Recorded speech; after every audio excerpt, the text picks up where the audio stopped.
आपल्या पाळाखालच्या जमिनीला जे नियम लागू होतात ते इतके गुंतागुंतीचे का असतात असा प्रश्न कधी पडलाय? विशेषतः महाराष्ट्राच्या विदर्भ प्रदेशात हा प्रश्न अनेक भाडेपट्टेधारकांसाठी खूप महत्त्वाचा आहे आणि आज आपण याच प्रश्नाच्या मुळाशी जाणार आहोत. हो, तर ज्यांच्याकडे या भागात भाडेतत्वावर नजूल जमीन आहे त्यांच्यासाठी हे विश्लेषण अत्यंत महत्त्वाचं ठरू शकतं. यात अनेक प्रश्नांची उत्तरं दडलेली आहेत. तर सगळ्यात आधी आपण हे समजून घेऊया की ही नजूल जमीन नक्की असते तरी काय. सोप्या भाषेत सांगायचं तर ही शहराच्या आतली सरकारी मालकीची जमीन आहे जी वेगवेगळ्या वापरासाठी भाड्याने दिली जाते. ठीक आहे, चला तर मग आज आपण काय काय पाहणार आहोत यावर एक नजर टाकूया. आपण नजूल जमिनीच्या व्याख्येपासून सुरुवात करणार आहोत. मग आपण 2007 पासून 2015 पर्यंत ह्या धोरणात काय काय बदल झाले ते पाहू आणि या सगळ्याचा लोकांवर नेमका काय परिणाम झाला हेही समजून घेऊ. तर बघा, प्रत्येक धोरणाचा एक सुरुवातीचा टप्पा असतो नाही का.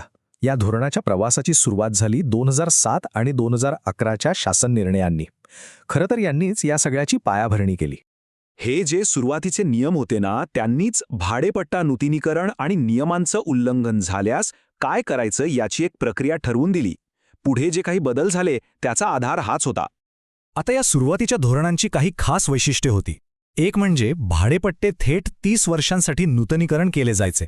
आणि भाडं कसं ठरवायचे तर ते रेडी रेकनर दरांवर आधारित होतं, जे जमिनीचं एक प्रकारे सरकारी मूल्यांकन असतं.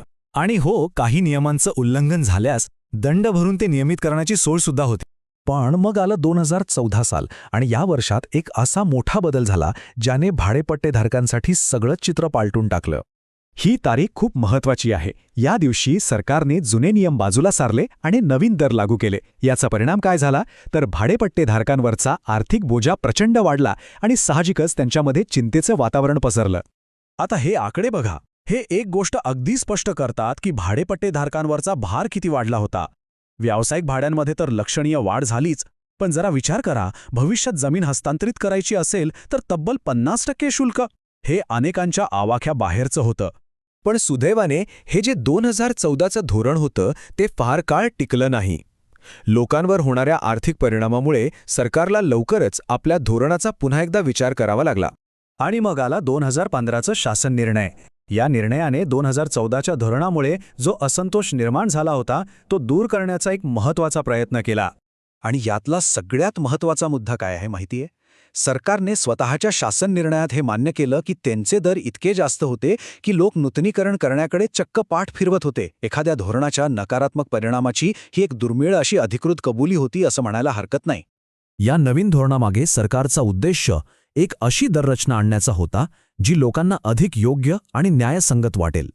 चला तर मग आता आपण या दोन धोरणांची म्हणजे 2014 आणि 2015च्या धोरणांची थेट तुलना करून पाहूया. म्हणजे त्यांच्या आर्थिक परिणामांमध्ये नेमका काय फरक होता हे आपल्याला अगदी स्पष्टपणे समजेल. आणि इथे बघा, फरक किती मोठा आहे हे अगदी स्पष्ट दिसतंय. व्यावसायिक वापरासाठीचं जे वार्षिक भाडं होतं ते 2014मध्ये बाजार मूल्याच्या 0.25% होतं आणि 2015मध्ये ते थेट 0.05% खाली आणलं गेलं. हा आलेख तर बदलाची तीव्रता किती मोठी होती हे अगदी सोप्या पद्धतीने दाखवतो. ही जवळपास 80% कपात होती. भाडेपट्टेधारकांसाठी हा खरंच एक खूप मोठा दिलासा होता. पण एक गोष्ट लक्षात घेणं महत्त्वाचं आहे की सगळ्याच दरामध्ये कपात झाली नव्हती. व्यावसायिक वापरासाठी पूर्वी जर काही अनधिकृत हस्तांतरण झालं असेल तर त्याला नियमित करण्यासाठीचा 25% दंड दोन्ही धोरणांमध्ये तसाच ठेवण्यात आला होता. मात्र निवासी भाडेपट्टेधारकांना एक मोठा दिलासा मिळाला. त्यांच्यासाठी अनधिकृत हस्तांतरणाचा दंड 2014च्या 25%वरून 2015मध्ये थेट 10%पर्यंत कमी करण्यात आला. ही एक मोठी सवलत होती. तर समजा कोणाला शर्तभंग नियमित करायचा असेल तर 2015च्या धोरणानुसार प्रक्रिया तशी सोपी आहे. आवश्यक कागदपत्र द्यायची, अधिकारी दंडाची रक्कम ठरवतील, ती भरायची आणि झालं, काम अधिकृत होऊन जाईल. तर या संपूर्ण धोरणात्मक प्रवासाचा आपण जेव्हा आढावा घेतो तेव्हा आपल्याला प्रशासनाच्या कार्यपद्धतीबद्दल काही महत्त्वाच्या गोष्टी समजतात. हा सगळा प्रवास या टाईमलाईनमध्ये अगदी थोडक्यात मांडलाय. 2007मध्ये पायाभरणी झाली, 2014मध्ये एक मोठा धक्का बसला आणि मग 2015मध्ये लोकांच्या प्रतिसादानंतर एक संतुलन साधण्याचा प्रयत्न झाला. या सगळ्यातून काही गोष्टी नक्कीच लक्षात ठेवण्यासारख्या आहेत. सर्वात महत्त्वाचं म्हणजे सध्या 2015चंच धोरण लागू आहे. यातून हेही दिसतं की लोकांचा आवाज धोरणात बदल घडवू शकतो. आणि हो, वार्षिक भाडं आणि एकरकमी दंड यातला फरक समजून घेणं आर्थिक नियोजनासाठी अत्यंत गरजेचं आहे. आणि शेवटी एक विचार करायला लावणारा प्रश्न. सरकारसाठी महसूल महत्वाचा आहे हे खरं आहे, पण नागरिकांसाठी धोरणं परवडणारी असणंही तितकंच गरजेचं आहे. मग या दोन्हींमध्ये एक योग्य संतुलन साधण्याचा सर्वोत्तम मार्ग कोणता असू शकतो याचा विचार करायला हवा.